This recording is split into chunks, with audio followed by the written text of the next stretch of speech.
Le matin, tu lui envoies un message anodin, sans bonjour, sans rien. Tu dis que je ne veux pas qu'on se voit cette semaine, je serai occupé. Pac, tu envoies. Elle va ticter donc.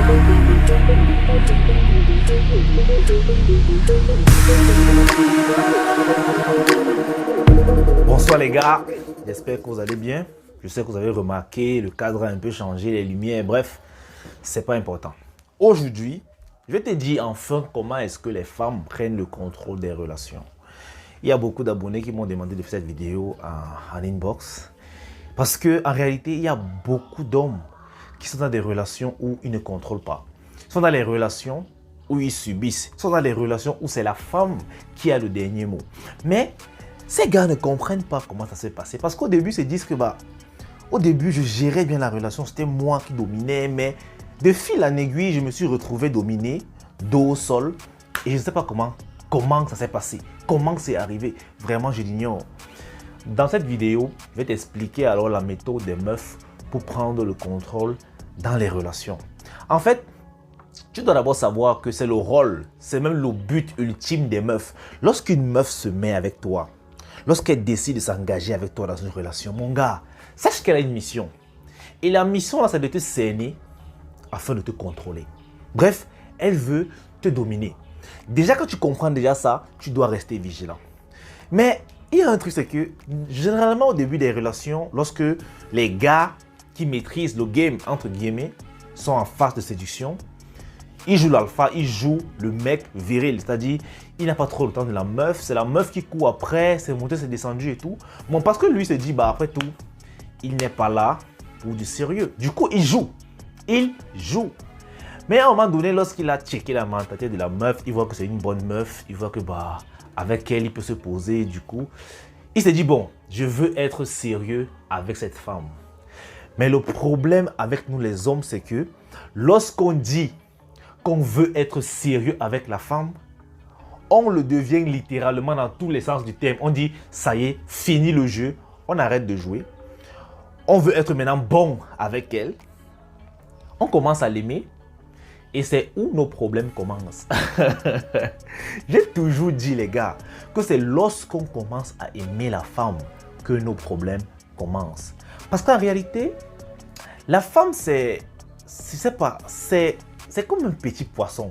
Elle a toujours besoin d'un appât. Elle a toujours besoin de quelque chose qu'elle va attraper pour mettre dans sa bouche.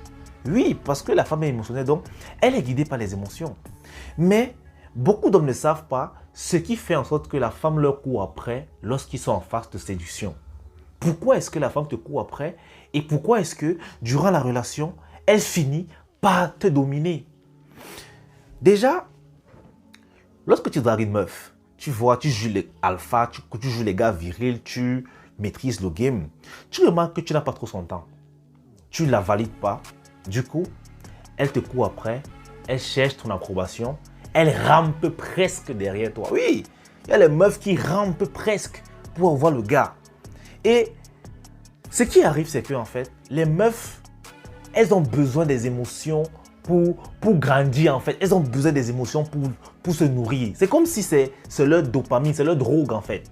J'ai déjà dit ça dans une vidéo, que les émotions des meufs, c'est comme une drogue pour elles. Et c'est la drogue la plus pure qui agit tellement sur elles. Alors, lorsque tu donnes de la validation et de l'émotion à la meuf, elle commence à être rassasiée et elle commence à se reculer. Et c'est généralement ce qui arrive dans la relation parce que au début, c'est la meuf qui est à fond derrière toi.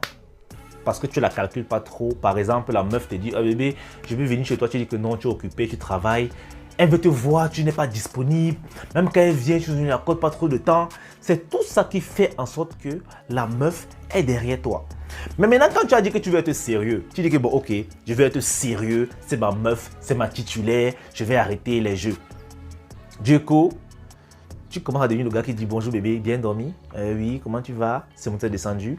Quand elle poste une photo, bien quand elle t'envoie une petite photo sexy, qui dit oh, tu es très belle, la plus belle femme de ma vie, c'est monté, c'est descendu. Tu es en train de la valider, frérot. Tu es en train de la valider. En fait, c'est un peu comme si quelqu'un est rassasié, mais tu continues de lui donner de la nourriture. Qu'est-ce que la personne va faire?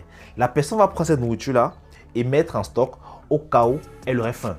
C'est exactement ce que tu es en train de faire. Tu es en train de surcharger cette meuf en dose d'émotions et de validation. Et du coup, plus tu fais ça, plus la meuf n'a plus envie de courir après toi. Parce qu'en fait, quand la meuf court, la passe c'est quoi? Ce sont les émotions que tu lui accordes, la validation. Quand la meuf te court après, quand la meuf est derrière toi, c'est parce qu'elle recherche ça. Elle recherche la nourriture et la faim. Il faut toujours tenir les meufs affamées émotionnellement. Il faut toujours tenir les meufs en haleine. Et c'est où elles vont nous dominer. Parce que quand tu commences à approuver la meuf, déjà, lorsque tu acceptes le dossier d'une meuf pour sortir avec elle, c'est une validation. Tu lui dis en fait que il y a beaucoup d'autres, mais je préfère que ce soit toi ma copine. Tu vois un peu, c'est une partielle validation. Ça déjà, elle peut un peu souffler. Mais maintenant, lorsque c'est toi qui lui donnes le mot de passe de ton téléphone, elle fouille ton téléphone comme elle veut parce que tu dis que tu n'as rien à cacher, tu es trop sérieux. C'est toi qui fais ci, c'est toi qui fais ça. Mon gars, elle va commencer à s'ennuyer dans la relation parce que oui, elle n'a plus d'enjeu. Elle n'a plus la motivation qu'elle avait au début de te conquérir. Tu es déjà conquis, tu as été facile. Tu vois un gars qui marche en route, c'est lui qui prend l'initiative. Bébé, donne-moi ton sac, j'arrête. Il arrête le sac. Il marche en route, c'est lui qui prend la main de sa meuf, il met ici, il marche avec elle. Pour lui, il est romantique. Pour lui, c'est normal parce qu'il est sérieux. Du coup, il est amoureux. Et c'est normal, quoi. C'est sa meuf et il est un bon gars. Mais ce que tu ignores, c'est que quand tu fais ça, quand tu fais ces trucs, tu es en train de donner le contrôle de la relation à la meuf. Et ce n'est pas bon. Parce que plus tu vas faire ces petits gestes-là, ces petits gestes romantiques, comme on aime les appeler, plus tu vas placer la meuf dans une position de force. Ok? C'est comme ça qu'elles vont prendre le pouvoir de fil en aiguille. Et généralement, les meufs sont tellement manipulatrices qu'on ne s'en aperçoit même pas. Tu vas voir une meuf dans une relation qui va se plaindre que oh, tu me traites mal, tu es méchant avec moi, je suis là, je suis là.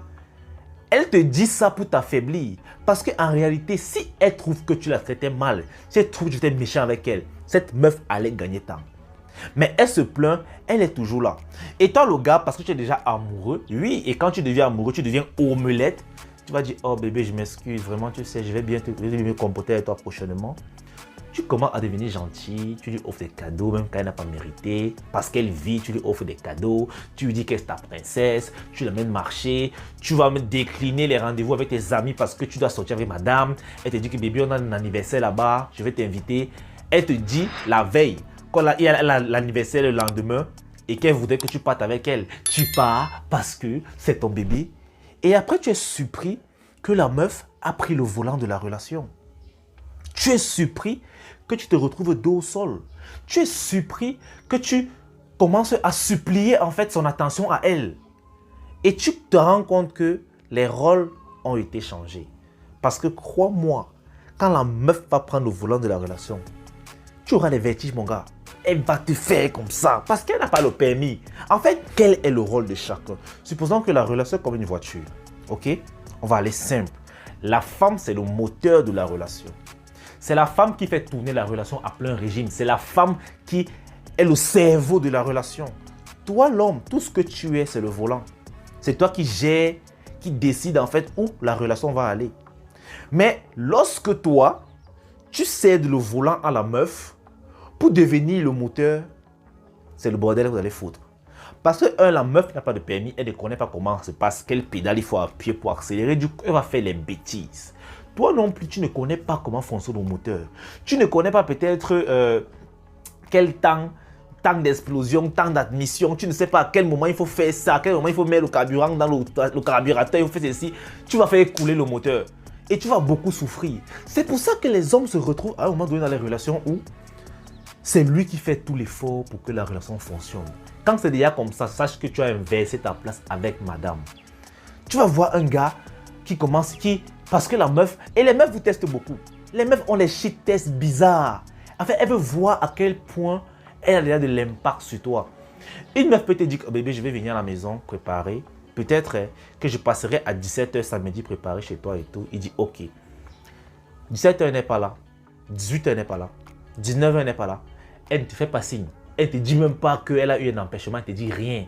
Et quand le gars mourra, bébé, mais tu es où depuis 17h? Tu m'as dit, tu m'as fait, j'attends ici, il est à 19h et tout, c'est monté descendu. Tu te plains. Mais ce que tu as appris de dire à la meuf, en fait, c'est que tu as besoin d'elle. En fait, c'est une validation, mais tu ne comprends pas. Elles le font exprès. Et c'est quand tu vas l'appeler qu'elle va dire, oh, je m'excuse, on m'a plutôt envoyé que t'es ceci, je suis plutôt parti ici. Mais tout ça ne t'a pas dit avant. Elle pouvait te prévenir avant. Et c'est comme ça qu'on tombe. Avec ces petits shit tests des meufs. Alors, il faut être vigilant, les gars.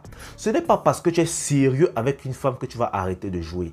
Tant que tu arrêtes de jouer, c'est le jeu qui commence à te jouer. Il faut jouer le jeu. Ce n'est pas parce que tu vas être sérieux avec une meuf que tu vas arrêter de la faire, c'est-à-dire de la faire vibrer.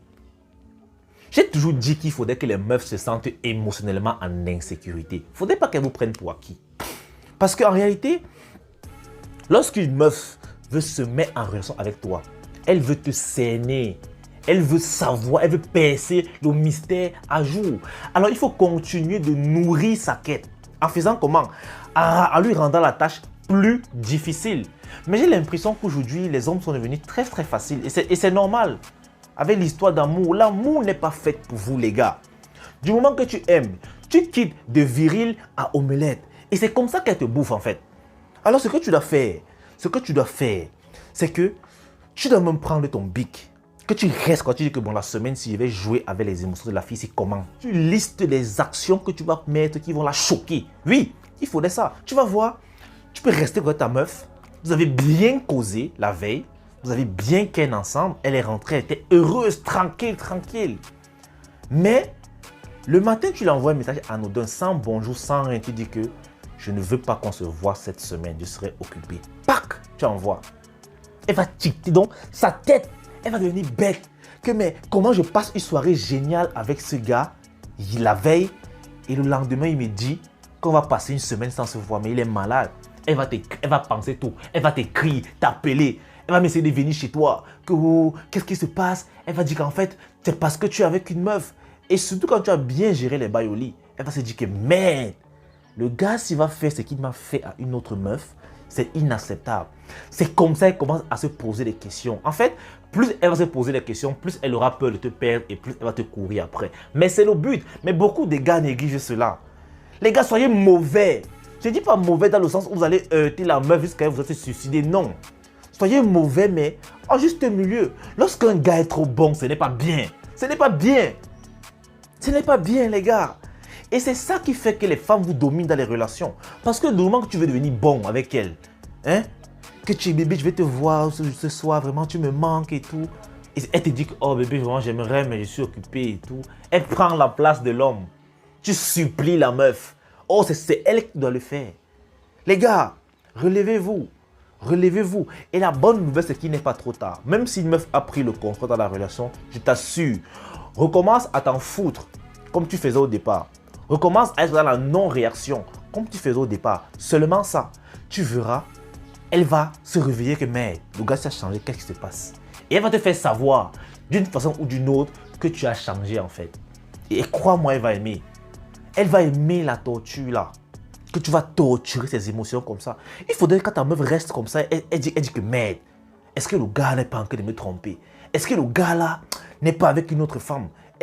Il faudrait impliquer ça dans la tête de madame. Mais tant que ta femme est dehors, avec les deux yeux fermés, parce qu'elle sait que mon gars est fidèle, il ne me trompe pas. De toute façon, j'ai son téléphone, je fouille quand je veux, je regarde les preuves quand je veux, je fais tout quand je veux. Elle va dormir en paix et elle va prendre du poids, elle va grossir. Ce n'est pas bon. Il faudrait que la meuf doit être skinny. Oui, il faudrait qu'elle réfléchisse. Il faudrait que le simple fait que tu sois dans son cerveau là, lui fasse perdre la graisse. Il faudrait qu'elle réfléchisse. Comme ça, elle aura toujours le ventre plat et ça sera bon. Alors les gars, réveillez-vous. Si tu étais amoureux, prends l'amour là de ton cerveau. Tu emprisonnes ça quelque part. Tu gardes. C'est l'amour qui te rend omelette. C'est l'amour là qui fait en sorte que les femmes prennent le contrôle dans ta relation. Qu'elles prennent le volant. C'est toi le chauffeur de la relation. La meuf, elle est le moteur.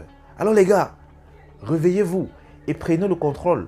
Parce que sinon, tu vas te retrouver dans une phase où c'est la meuf qui décide. Et elle te le dit clairement. que c'est moi qui décide ici de ce qui va ou ce qui ne va pas, où on va ou on ne va pas. Et c'est dangereux. Alors, c'est toute cette vidéo. J'espère vraiment qu'elle t'aura plu et surtout aidé à récupérer le pouvoir. Parce que quand la femme prend le pouvoir dans une relation, ça devient autre chose, hein.